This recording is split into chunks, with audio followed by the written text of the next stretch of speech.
to you on this Monday night. We have the final edition of the Jay Hopson radio show. Pleasant good evening and happy holidays to everybody. I hope you had a good Thanksgiving break, a little turkey and dressing. I had a little bit of all of that and probably too much of that during this Thanksgiving break. A little football action as well, playing a little football post-Thanksgiving. The Braves finish the 2015 regular season with a low-scoring victory over Jackson State. With our producer, Jamario Brooks, I'm Charles Edmond. Head coach Jay Hopson not here tonight, and pinch hitting for Coach Hopson on this Monday night is Braves quarterbacks coach Fred McNair, pinch hitting. Coach, we appreciate you coming by. There's no problem, Charles. It's nice to be here, man. I tell you what, it was a big victory. And, we knew what was at stake. We had the East locked up, but when it comes to rivalries, none of that stuff even matters, does it? No, it doesn't. Anytime you play a rivalry, Jackson State rivalry there, man, the records go after them, and all the stats and stuff go with it. So, we came in on Saturday and played a physical ball game, both sides of the ball, where the defense played an extremely great game. Offense at time, we failed to execute sometime, but, that's going to happen, of course, with those kind of games, we just kind of stay together and keep performing the way we've been playing. So we're going to get into the highlights. Give us a call at 601-877-6595, 601-877-6595. You can tweet a question, Tallman Radio, or send an email, football@alcorn.edu. We'll have highlights of the Jackson State game, and we'll look at Grambling a little bit later on in the show. We'll hear from Grambling Tiger head coach Roderick Bobbs. He'll join us on the program. Will give us Grambling's perspective, and Coach McNair will get your thoughts as we have a rematch of one of the great games that we had in the league this year. It was a seesaw game, and we'll talk all about that a little bit later as we preview the SWAC championship game. All right, let's get into the Jackson State highlights. The Braves won the toss, deferred to the second half. The Braves' first drive started at the 23-yard line. Ragsdale, a 17-yard run. Then Rags for no gain, then a loss of 3. Then on third down and 13, Norris Footman pressured, sacked, ball came loose. Tedrick Terrell recovered a 27-yard fumble recovery for a touchdown. Talk about that play. Well, the play was designed just to get the ball to the first down marker, and we took a drop, and I think one of the guys got beat up front, and the back missed his block also. So what we got to do is fail to execute again. It goes all about that. And, we always stress protect the football. Norris Footman just kind of got loose with it, and the guy came around and knocked it out of his hand, and they scooped the score. So those are some of the things that we got to correct, during the rest of this week, and hopefully on Saturday we'll perform better. So Jackson State early on with a 7-0 lead. Here is the kick. Left-footed kicker. That's Warford. Yep, at the 7-yard line. He's to the 10. To the 20, 25, 30, 35, 40, cutting it back in. Warford down the sideline to the 40, to the 30. There's the speed, and there's the touchdown. 93 yards, no flags. Boy, his motor is 1,000 miles an hour, and of course he doesn't want to go down, and there have been times this season when it looked like he was down. He's not down, and that time it looked like they had him hemmed up.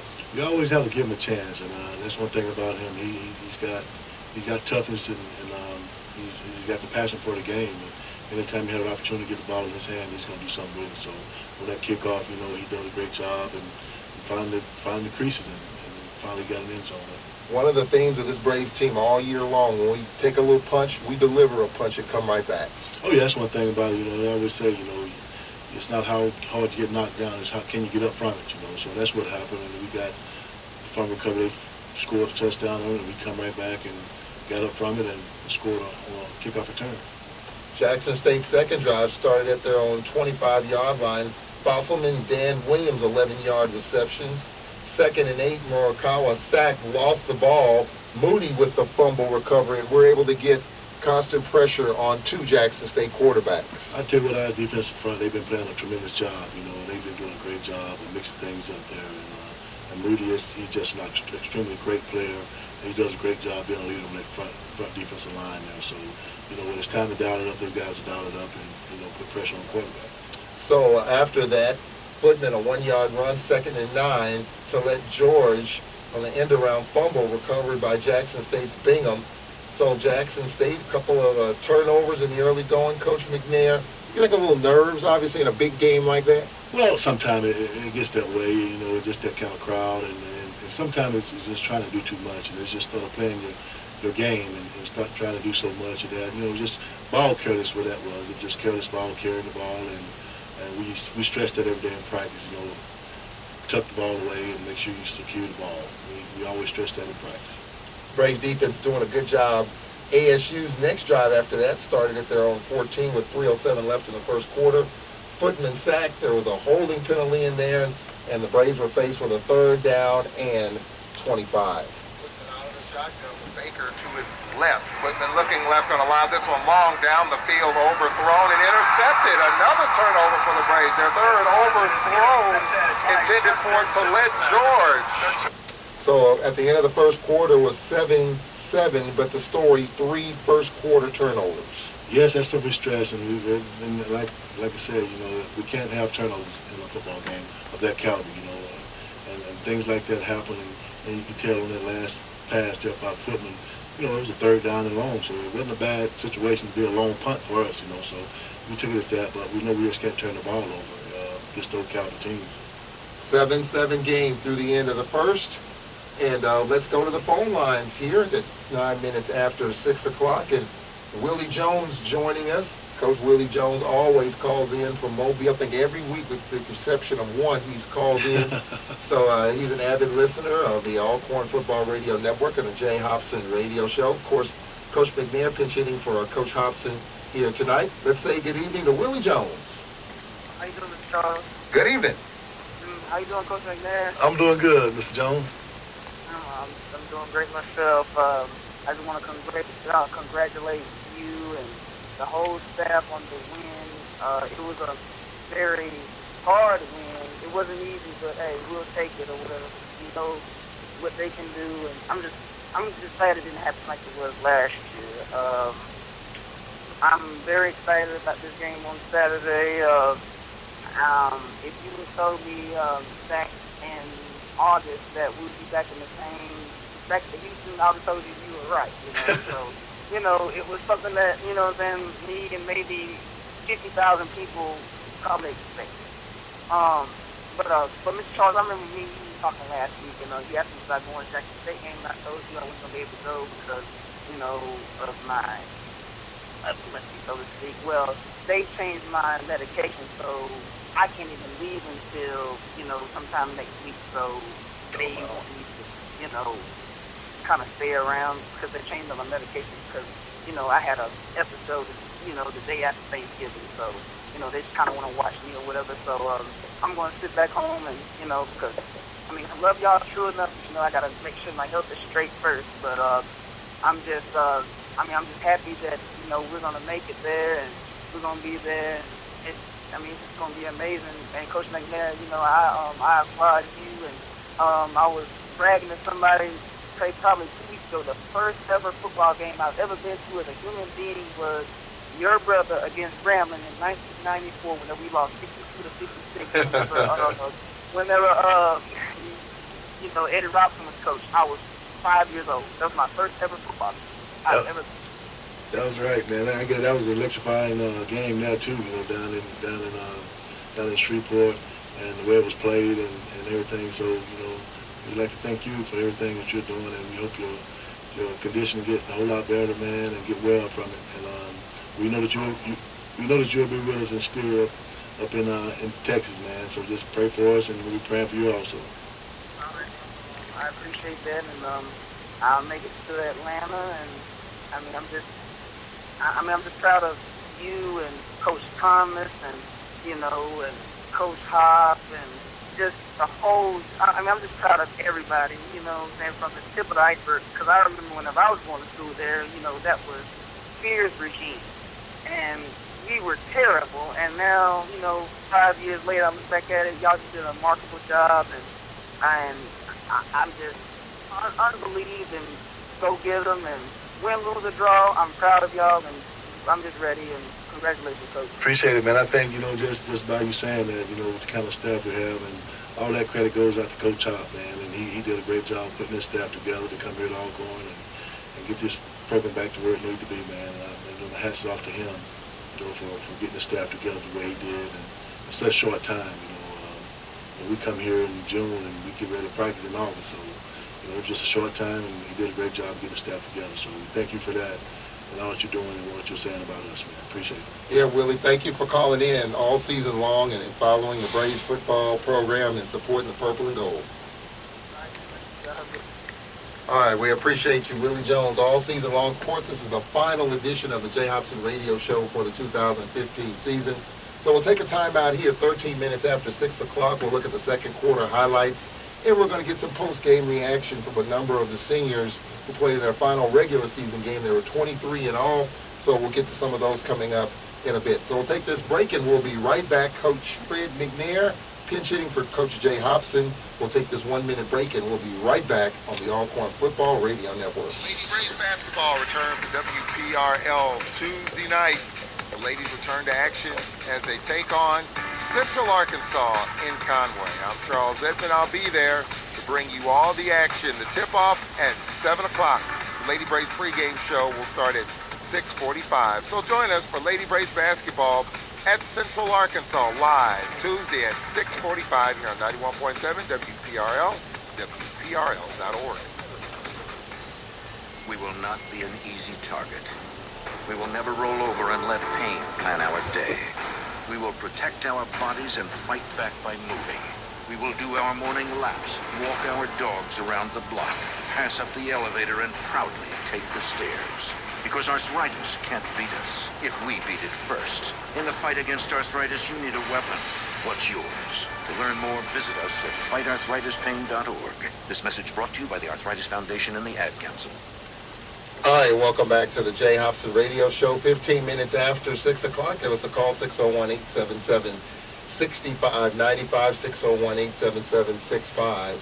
All right, let's look at the second quarter highlights. Coach McNair, Jackson State started the second at the Braves 40-yard line, got to the Braves 12-yard line where it was 3rd down and 9. Markov back to pass. Here comes pressure out in the flat. This is a catch and good tackle in the open field for a loss of 4 back to the 15. Bates with the catch. Braves brought the pressure from that side, and they tried to squeeze Bates out to what he thought was an empty set, but the Braves secondary, Emmanuel Barnes, converges on him. Skatewood and Foster with the tackles, and Jackson State, we knew coming in they had quarterback issues. Montez Ivy was banged up. Morikawa had been playing a number of games, and he had been banged up, and they even went to their third-string quarterback. So talk about Morikawa in terms of the challenges that he posed throughout the game. Well, I mean, the thing is about a quarterback like that, just the capability of him just running also, being able to throw it and run. So that's the challenge that we face on defense sometimes with a lot of guys. And the upcoming week, we're going to face another guy the same way. So it's a challenge for us to go out and just make plays, and our defense does a great job of open field tackling. You see on that play there. So they does a great job coming up and wrapping up and tackling the guys. So Jackson State had to settle for a Deasing 27-yard field goal. Back ball out, kick is up, a low kick, and it slammed through. So 10:48 left in the first half. Jackson State with a 10-7 lead. As we fast forward the action to 3:17 left in the first half, the Braves at Jackson State's 47 with 1 timeout. And now here's Warford to the 40. Warford spun around, still driving, and it gets 9. Progress to the 39. A gain of about 8, close to 9. Footman keeps it, throws, check down catch, first down. And pushed out of bounds. So Warford, a couple of catches, shotgun formation. Play clock at 14. Second down and 9 from the 25 of Jackson State. Footman on second down, play action, just a check down, and this is a catch. And Baker to the 15, and Baker inside the 15 to the 11, where it's going to be first down from there. On this first down play, here is Footman with the keeper to the 5, and he gets in. There's a flag down at the end. This may be a hold. So there's a flag down at the end. There was a touchdown, and it was a hold on Aaron Baker on that particular drive. And that was an opportunity for us, Coach McNair, to really get something done. Yeah, it was. I mean, just a miscue right there. You know, I didn't quite see it. You know, whether it was holding. I don't think it were, because we had a double team on the guy, and football escape around in and score a touchdown. So it's the ideal of, you know, just let's execute again. And we failed to execute that way, and we got the touchdown call back. Yep. So Hayden McRaney came on and he missed a field goal. So it was 10-7. We had Jackson State had the lead. 3 first-half turnovers, Coach McNair, and despite all that, very much into the ball game. Yeah, like I said, you know, the defense did an outstanding job. You know, just holding Jackson State down to just 10 points and a half, and you know, it's just the idea of, you know, offensively we just can't turn the ball over, and the guys know that, and we just got to continue to stress, you know, ball security. And that's one thing we're going to do the rest of this week, is stress ball security. 18 minutes after 6 o'clock. Let's go back to the phone lines. Nancy calling in from Natchez, listening on WMIS, WTYJ, our affiliate in Natchez. Good evening. How you doing? I'm fine, thank you. And yourself? Doing pretty good. Great. I have a couple of questions. I won't take too long. First of all, I want to commend the coaching staff and the players on such a successful season. Looking forward to the championship game this weekend. I have a couple of questions about Marquise Walker. He's an outstanding player. He's a playmaker. He plays very hard. But I have a couple of concerns about some issues that I'm seeing with him on the field. It seems like he gets really upset about things. And what are the coaches doing to address such issues on the field as we're seeing them in the Saints? Well, a lot of time it's the competitive nature of an athlete. Sometimes it gets overwhelmed, and that's the one thing we have to stress to Marquise all the time about, you know, just getting overwhelmed about plays and all that kind of stuff. And we stress that to him all the time. We talk to him about it, you know, constantly, and we just kind of just keep our thumbs on him with that kind of stuff that goes on the field with him. So we're stressing that a lot with him. We just got to continue to stress it, and he knows what he's doing, and that's the thing we just got to continue to stress. And you know, I know the competitive nature always come out when you got a guy that caliber that can make plays, and he always want to continue to make plays. So we just continue to stress that, and we're talking about that. Another question I have. A couple of weeks ago, I heard someone call in with questions about a backup kicker. And I think Coach Hopson did mention that we do have a backup kicker. I noticed on Saturday where we had 2 missed field goals. I think we were 4th and 1, and Coach Hopson, the staff chose to call out the field goal kicker, and we ended up missing it. Why didn't we try to go for it on 4th and 1, and why don't we try the backup kicker sometimes? Yeah, I know, and sometimes in that distance, you know, it just depends on what the distance is when you're kicking that kind of a field goal, you know, whether the backup kicker is capable of making that kind of kick, and which, you know, we stress all the time. We just continue to practice that with our kickers and stuff like that, and we know the distance that he can kick and the distance he can't kick. So I thought that the idea of just letting him kick down was the best decision that we could make, and you know, it just happens that way. I mean, we don't just put him out there to miss kicks, I promise you, but you know, just sometimes, you know, we just gotta just keep practicing and in those situations and stuff like that. Okay. Well, thank you so much, and good luck on the championship game this weekend, and hopefully we can win and take it on to Atlanta. Thank you for calling, Ms. Nance. We sure appreciate it. Are you going to Houston, Nancy? Oh, yes, I will be. As they say, be there with bells on? Yeah, my family and I, we purchased about 60 tickets in one section, and Wow. we have a whole convoy of folks going, about Unreal. 20 carloads of us, so we're ready. Well, y'all drive safe, and we'll see y'all in Houston, I promise you. And please make us happy. Look, we had a joke within our family for Thanksgiving, and we were saying everything we were thankful for and what we wanted for Christmas. And one thing we wanted to send out to the coaching staff and the team, all we want for Christmas is to get this championship back and Atlanta in this way challenge too. So please make us happy, y'all. We tell sending out witness to Santa. All right, So, we sure appreciate that, and hopefully we can get that Christmas present. okay, thank you. All right, Nancy, thank you very much calling from Natchez. We'll take a timeout here. 60 tickets. I think there's going to be about 50,000 people. That's a lot of tickets. I think that's, you know, they had 38 last year. I'm going to say 40, 45, maybe even 50. I'm going to say 50. I'm just going to stick my neck out That's there right. and just put it out there. We'll take a time out here and look at the third quarter highlights coming up, 601-877-6595. Coach Fred McNair pinch hitting for Coach Jay Hopson here tonight on the final Hopson show of the regular season. We'll be back in 1 minute on the Alcorn Football Radio Network. Alcorn State University and the Trademark and Licensing Administration have joined to coordinate the placement of the university marks, both externally and internally, on items including shirts, caps, or other products. University licenses will only use those products which reflect positively upon the university and are in keeping with the university's mission. The trademark and licensing of the Alcorn State University insignia was established to protect the Alcorn State University name and identifying marks. Trademark and Licensing Administration works to preserve and promote the university's long-standing reputation as a center of academic and athletic excellence. Merchandise vendors wishing to use the university's identifying marks on commercial products must be licensed vendors who have obtained permission to use Alcorn State University marks by securing trademark licenses. Campus organizations that want university identifying marks on their internal use products must hire licensed vendors to produce these items. To learn more about the licensing and trademark requirements, visit www.alcorn.edu/trademark and licensing administration. All right, 24 minutes after the hour here on the Jay Hopson Radio Show. This is the final show of the year here for the 2015 season. Let's go back to the phone lines. We appreciate Willie Jones and Nancy calling in. Tommy Edwards is on deck. Let's go to Tommy. Good evening.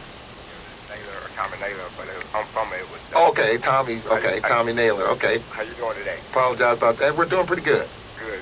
How you doing, Coach McNair? I'm doing fine, sir. How you doing? Doing fine. Yeah, I want to commend all the coaches, for a great job this year, even from last year. But, our defense, they really have been playing outstanding, and the offense, they're doing good, too, but we got to be working on this time coming up on every cylinder. Coming up when the play guys there scrambling, I'm telling you. But all defense, like I said, they were playing really, really good. But there's one thing I have a problem with they covering real well on the thing, but they not seeing the ball when the ball is in the air. They're not trying to get a pick.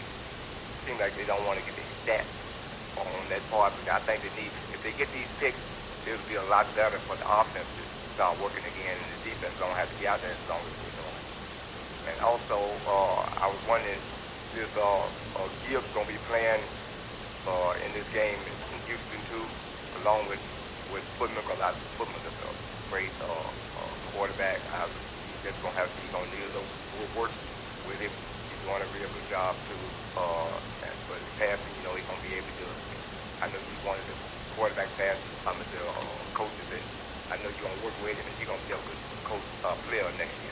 So that's all I want to ask. All right, Tommy, we appreciate it. You're talking about who's going to play, Footman or Gibbs. I know you and I talked. We had the pregame. We talked the other day. I know you're trying to get Gibbs ready, but is it going to be probably a game time decision, Saturday decision? Well, right now, we kind of see how John's going to come out this week in practice, and Footman, he's a quarterback right now, so see how John works today, works the rest of the week in practice, and right now, it's just going to see how John's feel. And right now, Footman's been playing well for the last 5 games. Just when we got a good horse in the race, you don't take him out. So it just depends on how John feels. But right now, Footman, he will play. You told me something the other day when we had our pregame, a high ankle sprain, and you said, you know what, you might as well break the doggone thing because it's just that tough of a thing to recover from because it's such a tender injury. It's a nagging injury. I had one myself, Charles, and it stayed with me for a long time. It's just the lateral movement in where the bones, the muscle is separated from the tibia and the fibula and all that kind of stuff. But it's an injury that it takes a while to recover from. And, like I said, you might well break it and recover faster from it. Even though you get well and stuff like that, it takes a while for it to just really get loose again to where it needs to be effectively and all that kind of stuff. So we'll see how John works out this week, and we'll see it in Houston. Our secondary has been getting more picks of late. For the first 3 or 4 games, we didn't have a pick, and I was kind of concerned about that. But we've been getting our hands on some balls in the secondary. Just talk about from what you see as your offense goes up against the ones and twos in the secondary, how they've been able to adjust it and get more hands on balls. They does a great job. I mean, our defense is probably one of the top defenses in the country right now. You know, as far as pass defense and stuff like that. You know, whether it's pick or not. You know, we had a pick Saturday against Jackson. Foster had a great pick. So you know, that's one pick there you got.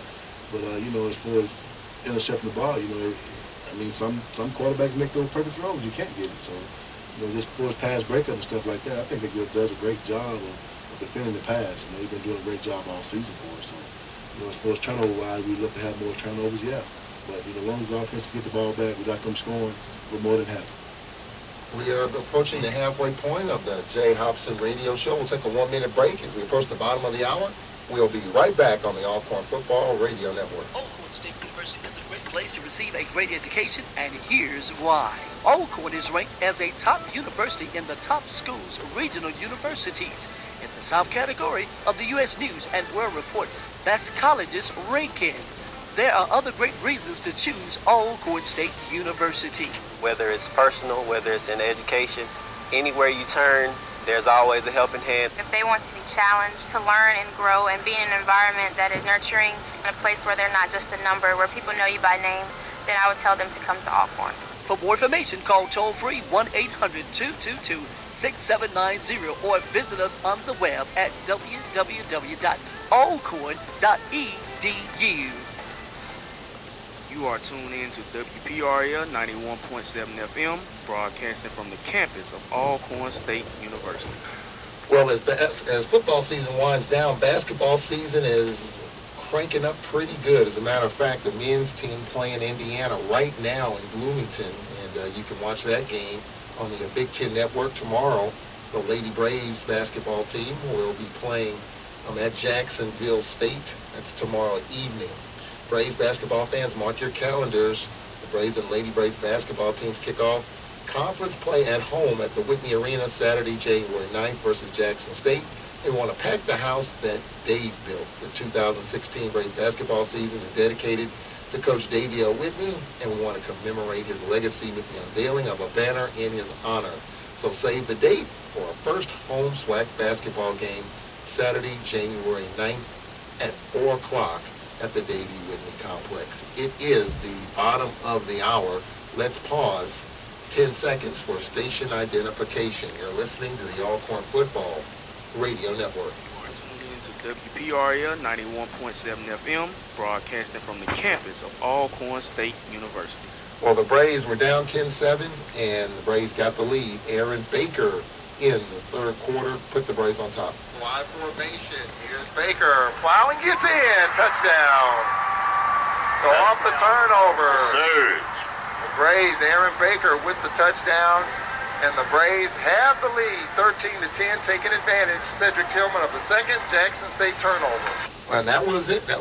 You know, Coach McNair was 14-10, and you know, Jackson State had a chance late with a timeout, but the defense was the story. Despite the turnovers and the penalties and all of that, we were able to hang on.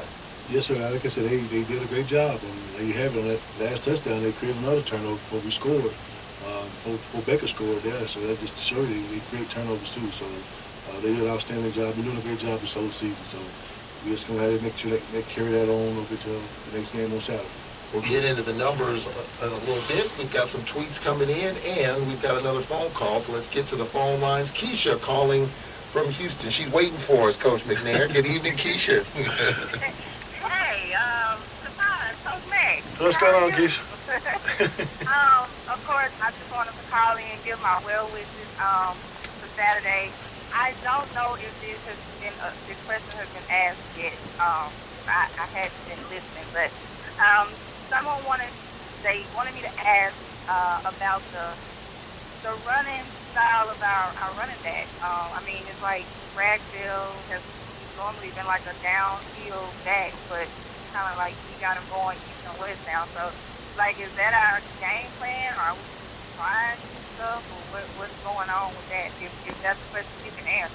Yeah, that's a great question. I mean, we've been doing the same thing the whole year. I mean, as far as our running style, what we've been doing, as far as what our offense does, I mean, that's what we've been doing. I mean, he has great runs, and you know, he's been doing a great job for us. And I think that what we're doing on offense is last week before Jackson State we rushed 500. So I mean, that's what we do, and that's what we do. We did the same thing last week. As I said, when you come out there, you have mixed execution style and stuff like that. That's what plays an effect until when you're not rushing as well as you should, when you don't execute the plays and stuff like that. But the running style has been great for us this whole season. We've been doing the same thing, so just a matter of just executing. I know one thing I noticed, and of course I'm not a coach, I don't claim to be one, but it's like he was in the game, we started giving him the ball, we getting down the field, and then he's out. So I was like, well, what's going on with that? But not to critique anyone, because again, I can't say it enough. I'm not a coach, so I'm not at liberty to criticize anything because I don't know and I'm not out here actually doing the job. But that's just a question that I was asking. And of course, as always, wishing the team, coaches, everyone safe travels and good luck this weekend. We're looking forward to it. Okay, we sure appreciate you, Keisha. Keisha, we really appreciate you calling in and participating. Keisha was actually here in studio last week, so she's been here a couple of times, live and in person. That's all right, man. She's a great supporter of the Jay Hopson radio show and everyone. We're in Houston, the Houston alumni. I'm sure there's going to be a ton of Houston alums at the game, Keisha. Yeah. I mean, we bought our tickets maybe like 2 weeks ago. I know it was before the A&M games because we just kind of knew. I mean, like, the only way we couldn't make it, we would have to have an epic collapse. So she had confidence in us, all right. we had faith now. We're going to get back. That's right. We're hoping that everybody is healthy and I mean, we're trying to keep the championship in the East. So, I mean, we look forward to it. Can't wait to see you guys when you get here. All right, Keisha. All right, Okay. Keisha, thank you. We appreciate you calling in all year. No problem. See you this week. All right, we appreciate it. Keisha calling in from Houston. All right, so the Braves in a low-scoring game, Coach McNair. I mean, who would have thought? We've been scoring 50 and 60 points, and Jackson State. I mean, you look at the numbers even throughout their season. They've been, scoring anywhere from 2 to 3, sometimes 4 touchdowns. And they've had quarterback issues, but yet this is a team in Jackson State. Their running game has been an issue the last couple of years, but they've had the quarterback, whether it's Ivy, whether it's Morikawa, that can sling the ball all over the yard. Oh, yeah, no doubt. Like I said, these kind of games, it's like a Mike Tyson Holyfield fight. It's just a matter of who's going to get the best of who at that time. There's going to be times where you bend but don't break, and it's the kind of game that you want to play in. The kind of guys that give kids a good test, and what kind of game they can be like. So those kind of games, like I said, all the records are after winning those kind of games. So. When was the last time we scored 14 points in a conference game? I don't think that's been in the last 4 years, has it? It's been a while. Yeah. It's been a while back. So hopefully that don't carry over. So we're going to just have to get everything fixed, and hopefully execution-wise we'll get this thing rolling again to where we need to be. Well, let's look at the final numbers here, put a capper on this game.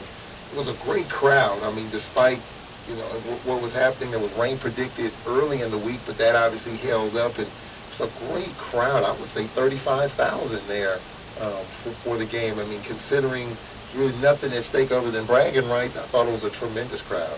Yeah, that's the kind of game, you wanted to carry over. The crowd was just a phenomenal crowd. And, like I said, some of the kids that never been a part of that, see what the Soul Bowl is like and being able to play in front of that kind of crowd, and just to be there just to see the way it looks from a player standpoint. I think it was a great crowd. So as you look at the final numbers individually, the Braves, another solid rushing effort, 198 yards. I mean, that's not bad considering we had 500 yards rushing in a game, setting the school record for most rushing yards in a game, 198 yards. But Jackson State made it hard, made it tough for us. What was it about Jackson State's defense? I know we had the turnovers, but it was just kind of tough sledding out there all day. Anytime you have those kind of turnovers, you fumble the ball 3 times, and that's going to take away some of your carries, going to take away some of your passing attempts and all that kind of stuff. So those numbers are low because of that. It takes away your possessions. But just they play tough. Jackson State played tough. I mean, they came to play football. They did an outstanding job on the defense, and kind of slowed us down. other than that, hats off to them and Coach McCall on that. So they played a real physical game in front. Ragsdale 101 yards on 12 carries. Footman 76 yards. Aaron Baker 22 yards. Footman 7 of 24 for 89 yards. We won games in which he was 3 of 7 passing. I think last week I think he only had a couple of completions and then just 7 completions. But when you have a solid running attack, that makes it a little bit easier for your quarterback, obviously. Oh yeah, no doubt. When you can rush the ball like that, and even with him rushing also too, it's kind of helps you out in that passing game. But 7 of 24, he had a few drops and he had some high throws and some misses and all that kind of stuff. But it's an easy fix for us. We know what we got to do to get that fix with him. Defensively, the Braves were led by Anthony Williams Jr. with 12 tackles, Kenyon Brantley with 7. Darian Anderson with 7, DeAndre Smith with 6, Eric Foster with 6, Stacy Garner with 6. How about Javancy Jones? Was the SWAC Defensive Player of the Week with 16 tackles. We know coming into the game he's going to be a tough one. We've been watching film on him all week, and we know that he's going to be one of the marquee players that's going to probably create problems for us. And he's a player. He's a great athlete. At that linebacker position that he played, he made plays for him.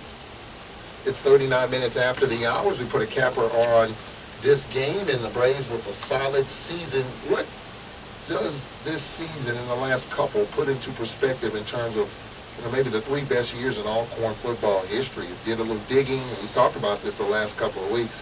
We'll put that into perspective. We got some tweets and emails to get to, some conversation about the offense. We'll get to that when we come back in 1 minute on the Jay Hopson Radio Show. 91.7 FM has always tried to stay one step ahead of the curve. And we've done it again with a new and improved website, WPRL.org. It's got all the latest in national and local news, as well as your favorite WPRL shows and personalities. From these Worthy to be Praised gospel program with Jay Miles to Jazzy Jazz, and R&B with Jamario Brooks, student shows, and of course, all of your Alcorn State University sports broadcasts. You can listen to WPRL.org from your cell phone or tablet, Android or Apple. Just go to TuneIn Radio and type in Life 91.7 WPRL in the search box. Anytime, anywhere, any source, desktop, laptop, cell phone or tablet, WPRL has you covered. For more information, call 601-877-6290. All of this from 91.7 WPRL and on WPRL.org. All right, 40 minutes after the hour here on the Jay Hopson Radio Show. We're going to hear from Coach Fobbs, head coach of Grambling, in his second season. We'll hear from him, get his thoughts on the game coming up. The Braves and Grambling, a 3 o'clock kickoff from NRG Stadium. All right, Coach McNair, I want to soften this up as best as I can. And I've been hearing this, and folks have been talking about it, and you may or may not have heard it. There's some questions, some concerns about the offense and the play calling. I know you're up in the booth with Coach Kice in the first season. Fans obviously are, however way you want to put it, frustrated, disappointed, but you're up there with him, you're working with him, you're in the room with him. Just talk about Coach Kice and just some of the difficulties and trying to get all of that, all the things worked out. I know the delay of game penalties were an issue at some point. The first game of the season, the first play of the season, we had a delay of game. Against Grambling, we had our struggles. So as best as you can talk about that, some of the challenges and how you try to clean things up offensively as we get ready for a second straight championship or going forward. Oh, yeah, I think that's easy to do. I think Coach Kice done a tremendous job of coming in and being an offensive coordinator here at Alcorn. And, of course, things have been difficult from the sideline to the press box and maybe some kind of mixed signals with the guys, stuff like that. We kind of eliminate some of those things and just try to straighten up from there. But I think just from here on out, I think we have corrected that. And the Jack State game was none. Lack of communication with what was going on. I think some of the players was maybe getting the wrong signal from some of the guys that were signal plays in. But that's been corrected, so we narrowed it down and put that up. So I think from here on out, everything will be pretty much good. What do you say to fans that are just kind of, they're scratching their heads, confused? Is that just the nature of the business that you're dealing with? Because, people expect fluid deals, the fluidity of it all. It's just, it's starts and stops, hit and misses, but is that just the nature of it? It's going to be knacks and stuff like that sometimes. It's not going to be all perfect all the time. You know, it's going to be some situations that you wish you could do it a whole lot better than you're doing it. But, you know, it's the nature of it. You know, you're going to hit bumps like that every once in a while. So, you know, like I said, we got it all cleaned up now. So hopefully, you know, we'll flow into it on Saturday and with no problem. All right, let's get to some tweets. We got quite a few of them. Eugene Mendes Jr. Had a tweet about Gibbs starting. You've already answered that. And you talked about the play calling. Alexis Smith sent a tweet. Footman was throwing the ball high. What did he do to kind of correct that a little bit? Well, a lot of times it was pressure that was coming on him. He had to release it high. And we talked about that, you know, today in our meeting, and you know, his release of the point of the ball and all that kind of stuff. But a lot of it was, you know, feeling pressure and getting on it real quick, so he couldn't follow through with it. So those are the things that we coached up in practice, and you know, normally he throws the ball well, and that's one of the things that when you get pressure that pushing on your face, you kind of release it high. So hopefully that'll be corrected, and we'll work on that all this week.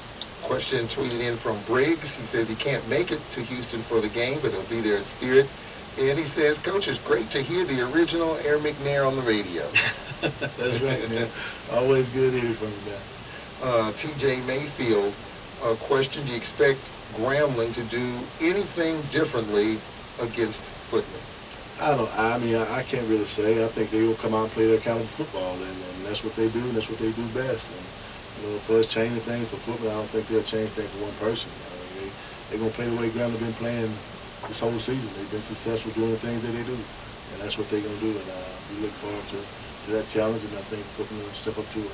Then another tweet, he wants to encourage Warford to keep playing hard. His intensity is unmatched. And this person tweeting says he has no problem with his attitude. You can't fault his effort. I mean, he just doesn't want to go down. I mean, and that's it, and that's just his nature of him. You know, he's a competitive guy, and that's the way he fights for it. And, you know, he always think he can make a play. So anytime you got a guy like that, you try to calm him down and get him stable where he can just, okay, you know, just get ready to play again, you know. So that's the thing that we try to do with Wolford.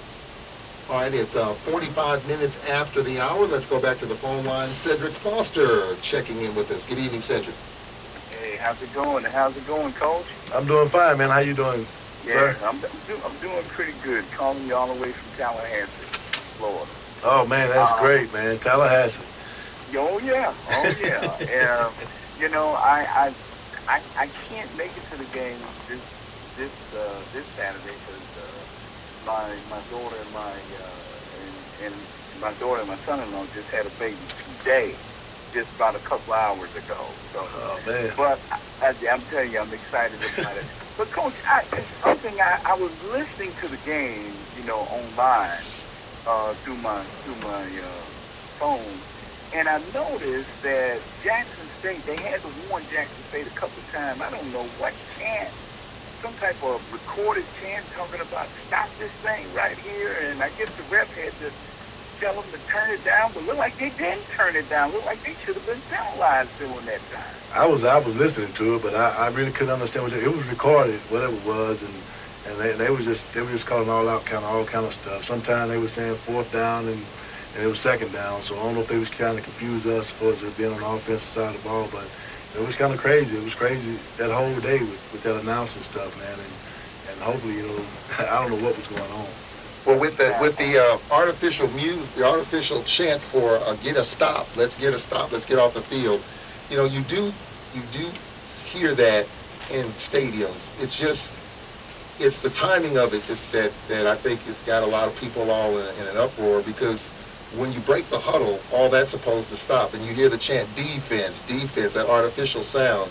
You hear that all over the country, and you can do that up until, you know, they break the huddle. When they break the huddle and get in their formations, all that's supposed to stop.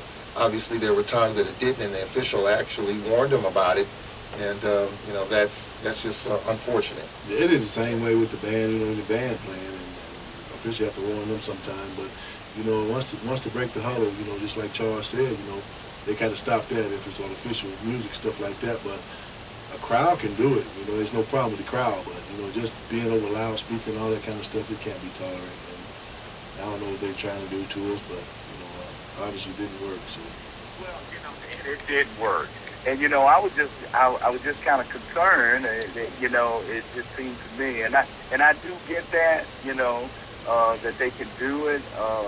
It was just one of those deals where it was, boy, I tell you, coming through my speakers, it was pretty loud. That thing was pretty loud. I'm telling you. It was loud, man. I guarantee you that. It was loud.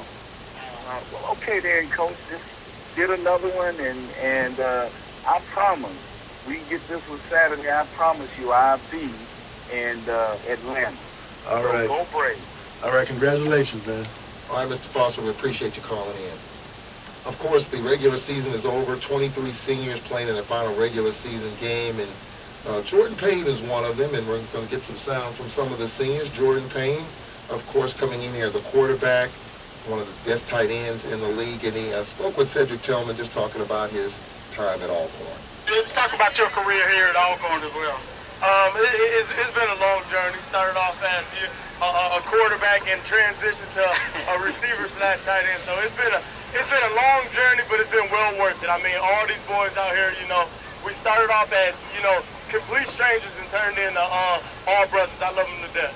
So it's Jordan Payne, Brandon Vessel, another from Baton Rouge, Louisiana. I always tease him about Baton Rouge because my wife used to live in Baton Rouge, so I always have that love for the city of Baton Rouge. Of course, he came in as a quarterback and definitely a solid receiver, and he talked about his time here. Talk about your career here at Alcorn, your senior this year. It was amazing, man. It definitely changed my life, and I'm really glad that I came to Alcorn, man. It changed me who I am, made me a better person. It's all love here. Just the camaraderie, how this team has been able to come together. Talk about that, Coach. When you come in with a group of guys that when you started coaching here, as myself and the rest of the staff, and these are guys that you raised from freshmen. When you have a group like that, when you come, you have 23 of them, and you've been with them ever since they'll be freshmen, and just to see the growth of them throughout the 4 years they've been here, it's amazing. The way they put out, the way they worked hard and contribute to this university as a student athlete, I think it's just an amazing job, and just being able to be in the classroom and watch those kids grow in the classroom as academic-wise is such a great, tremendous job, and just being able to keep those guys in tune to what we're doing here at Alcorn State University. There's a bunch of great leaders, and seniors class, they'll be missed this year after they're gone, and those guys have done a tremendous job for us. And, of course, another senior, Anthony Williams, who I've been waiting for him to break on punt returns, but holding that secondary back there. He talks about his special time here at ASU. We came from nothing, 4-7. 4 years ago, I would have never expected us to go to the championship back-to-back. 2 years ago, they took it from us.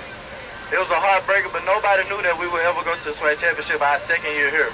So they beat us, and what my senior year, our senior year, have another chance against the same team that took it away from us 2 years ago to make a statement this year. So it's Anthony Williams. Well, I tell you what, this is a special group here that we have. Growing up together, the offensive line's been together for 4 years. That's something you don't see very often. That makes it more special, when you got a group of guys like that, and two of the guys stayed for their 5th year, and that was a big decision for them guys. Tutu and Skelly, they stayed for their 5th year, and I think that was tremendous for them to do in preparation of this whole season coming up. And I kind of know they felt that we had a great chance of going back this year. They want to be here for that, and I think those guys in the front have been a big asset to this offense that we've been running. And just speak on Ant did a great job for us in punt return, and of course the Jackson State game. He in Jackson, he at home. So, yeah. Of course he's gonna step up to the mic and play the way he played. Had an outstanding game, fitting and everything in the run game that they was putting out there. Man, he did a great job for us. 52 minutes after, we want to get to an email that we couldn't get to last week. It was emailed late in the show from Robert Huddleston. He's in Hattiesburg, and he deals with WGDQ, one of our affiliates down there. Congratulations to the coaching staff of the Braves football team. The status of DeLance Turner, one of the Braves running backs. Well, DeLance, he got an injury in one of the games, and hopefully, he'll be back with us next year. And, DeLance, he's going to be a great player for us. Just the way he prepared himself, during the course of the spring, had a good spring game, and and he's going to be one of the marquee guys that will be with us next year. He's have great talent coming out of Colin, and that's one of the recruits that we really stressed on getting. All right, when you look at it, Coach, these last 3 years have been special. Of course, the first season, 4 wins, then 9, then 10, then 8 and 3. 27 wins in a 3-year period. Has that ever happened in a 3-year period of Alcorn State University football? And the answer to that question is no.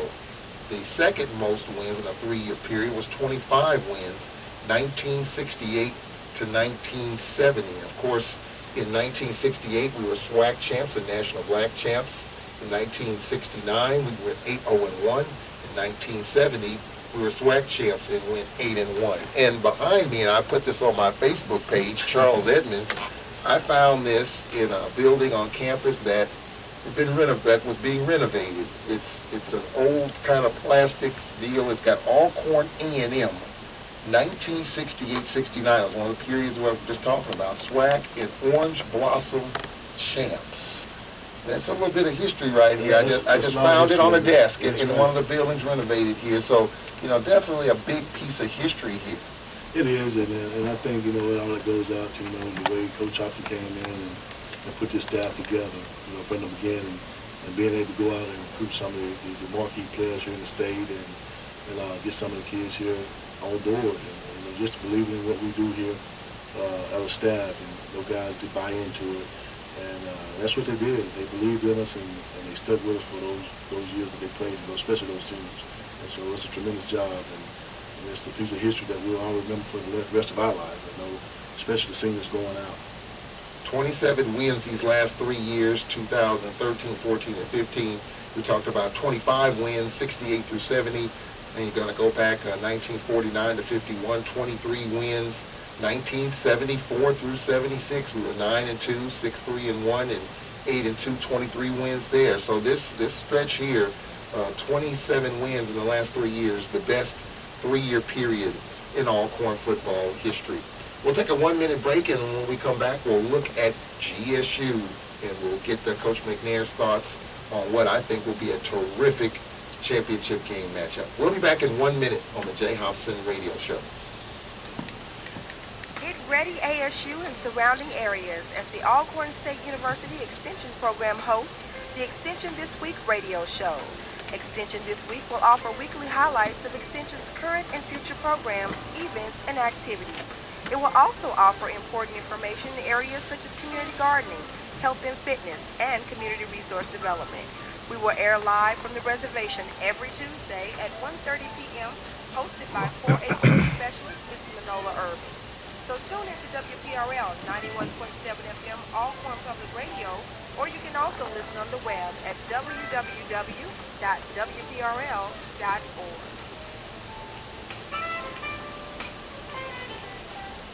All right, just got a tweet from Mr. T. The chant we were talking about Saturday, what are we going to do? Shut them down. That is it. It actually was on beat and everything. I mean, I could hear it, and the fans were kind of getting into it. But as he tweeted, our fans, Braves fans, used it against them. So that's his thoughts on that. 56 minutes after the hour. All right, let's get into the SWAC championship game, a rematch of the homecoming game, one of the better games of the season. Alcorn and Grambling, two of the at least top quarterbacks. Talk about John Gibbs, and we're talking about Jonathan Williams, Montez Carter. Grambling's had a lot of situations in which they've had to battle back. The Southern game, they fell behind 13-3. They rallied in that game. Prairie View, even against us, we were up 28-14. So here's Roderick Fobbs talking about his team's season and what he can expect here on Saturday. A great season for us. For me, more so off the field than on the field, with what our kids have been able to accomplish with our team GPA, our APR, all of those things really improving. So with that being said, the icing on the cake is, having a really good football season. But I've been pleased with more so other things, more so than just the game. But this past weekend was a sibling rivalry. We knew Southern was one of the better teams in the conference. They hit us in the mouth early and really kind of put us on our heels a little bit. panic. They responded well. Our kids are very confident and they understand that other teams have players as well, and we have to just focus and do what we're supposed to do, and I thought we did that. All right, so that's Coach Fobbs talking about the Bayou Classic and this Grambling team in second year with Coach Fobbs, the head coach there. Of course, we know coming in he had to kind of put a lot of stuff to bed, and of course Grambling and the protest, and the muscle milk and all that other stuff. But this team's playing for a championship just like we are. So what do you expect, Coach, playing for all the marbles on Saturday? I tell you what, it should be a great game. And, you know, like I always say, you know, Coach Hop, he stresses it a lot all the time, and it's not about what they do, it's about what we do. You know, we don't go into the game and create turnovers, you know, we'll be okay. You know, if we go into the game and don't execute, it's not about what they do. If we go in the game and execute, we'll be fine. And, we just got to take our kids up for the challenge, and I think they're going to go out and play hard this coming weekend. They're up for the task at hand. They know what's at stake. So, you know, there's no looking back for the seniors, and they ready to play, I think. And I think we'll go out there and we'll battle, and you know, hopefully the outcome of the game, you know, just play hard. That's why we ask for the kids, just play hard for 60 minutes. And then we were 30 minutes away from winning. We were up 28-14, and that turnover kind of led to the momentum switching, and then we lost it in overtime on a blocked punt. I'm sure a blocked field goal. I'm sure, Coach, that a lot of energy trying to a little bit of payback for all the marbles. Oh yeah, no doubt. And like I said, you know, we up 28-14, and we come out, we turn the ball over. And that don't supposed to happen. You know, if that don't happen, we go ahead and make score on that drive. And now it's 35-14, so they still you put on their heels and they have to fight back from 21 down deficit. So we just go out and just execute, take care of our business. I think we'll be okay. Well, Coach McNair, pinch hitting for Coach Hopson, you did a terrific job. We appreciate you stopping by. Thank you, John. Braves and Grambling from NRG Stadium at 3 o'clock. We'll have the All-Corps pregame show at 2:30. We're going to talk with Commissioner Dora Sharp at the half. We'll get a Grambling preview from Centoria Black. I want to thank one and all here on the final edition of the Jay Hopson Radio Show here on the All-Corps Football Radio Network for our great producer, Jamario Brooks, and head football coach Jay Hopson on the Jay Hopson Radio Show. I'm Charles Edmonds. So long.